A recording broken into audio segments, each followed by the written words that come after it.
Morning all of you, welcome to PCC coaching classes.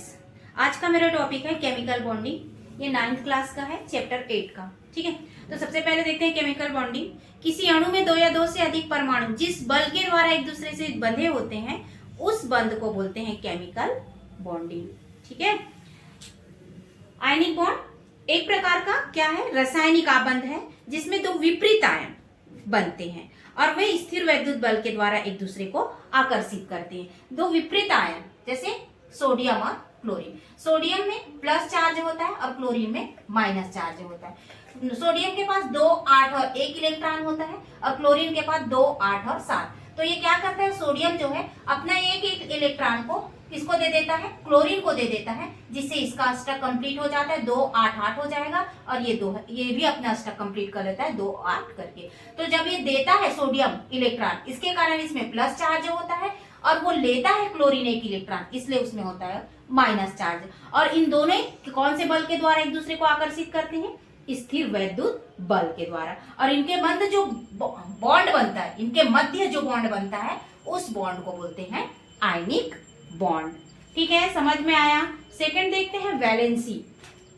Valency किसे कहेंगे, जब कोई परमाणु कितने इलेक्ट्रॉन प्राप्त करता है या खोता है या साझा करता है, जब वो अपने ही तत्वों के परमाणु से या किसी अन्य तत्व के परमाणु से बंध बनाता है। अपने ही तत्व के परमाणु से या किसी अन्य तत्व के परमाणु से जो बंध बनाता है उस बंध को बोलते हैं संयोजकता। या इजी वे में बोल सकते हैं, किसी भी परमाणु के बाह्यतम कक्ष में पाए जाने वाले इलेक्ट्रॉनों की संख्या को संयोजकता कहते हैं। Example sodium.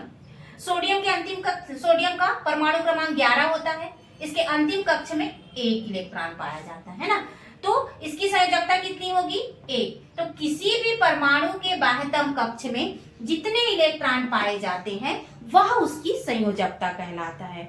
ठीक है, उसके बाद आता है हमारा कोवेलेंट बॉन्ड। कोवेलेंट बॉन्ड किसे कहेंगे, वह रासायनिक आबंध जिसमें परमाणु के बीच इलेक्ट्रॉनों का सहभाजन होता है, या दूसरे शब्दों में परमाणु के मध्य इलेक्ट्रॉनों की बराबर की साझेदारी द्वारा जो बंध बनते हैं उन्हें कहते हैं सहसंयोजक बंध। मतलब बराबर के साझेदारी द्वारा जो बंध बनता है उसको बोलते हैं कोवेलेंट बॉन्ड।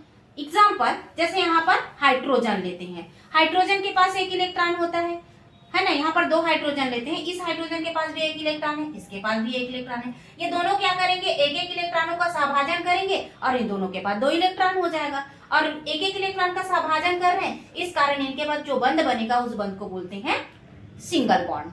ठीक है, सेकेंड जैसे ऑक्सीजन। ठीक है, ऑक्सीजन के अंतिम कक्ष में 6 इलेक्ट्रॉन है ना, दोनों के पास 6-6 इलेक्ट्रॉन है। तो ये क्या करेगा, है ना, 2-2 इलेक्ट्रॉनों का सहभाजन कर लेगा और अपना अष्टक को क्या कर लेगा, कंप्लीट कर लेगा। तो 2 इलेक्ट्रॉनों का सहभाजन कर रहे हैं, मतलब इनके पास क्या है कि कौन सा बॉन्ड बनेगा, डबल बॉन्ड बनेगा। नाइट्रोजन के पास भी वही है ना, परमाणु क्रमांक 7 होता है, 2, 5, लास्ट में इसके 5-5 इलेक्ट्रॉन है। तो ये क्या करेगा, 3-3 इलेक्ट्रॉनों का सहभाजन करेगा और ट्रिपल बॉन्ड बनेगा। तो सहभाजन से दोनों का काम चलना चाहिए, दोनों एक दूसरे को हेल्प करते हुए अपना जीवन यापन करते हैं, समझ सकते हैं, है ना। जैसे बायो में होता है ना एक जीवाणु, है ना, नाइट्रोजन जो स्त्रीकरण करके वो पौधे को देता है और पौधा जो है उसको खाना बना करके देता है, और एक दूसरे से क्या करते हैं इन लोग, सहभाजन से जीवन यापन करते हैं। वैसे ही यहाँ पर जो कोवेलेंट बॉन्ड में होता है, एक दूसरे का हेल्प करते हुए जो बॉन्ड बनाते हैं वो बॉन्ड कहलाता है कोवेलेंट बॉन्ड, है ना। तो यहाँ पर जितने इलेक्ट्रॉन का सहभाजन करेंगे वैसा उनके पास बॉन्ड बनेगा। जैसे हाइड्रोजन में सिंगल बॉन्ड, ऑक्सीजन में डबल बॉन्ड और नाइट्रोजन ट्रिपल बॉन्ड होगा। ओके बच्चों, समझ में आया। यदि आपको मेरा वीडियो से कुछ समझ में आया तो प्लीज लाइक करें, सब्सक्राइब करें, कमेंट करें। Thank you.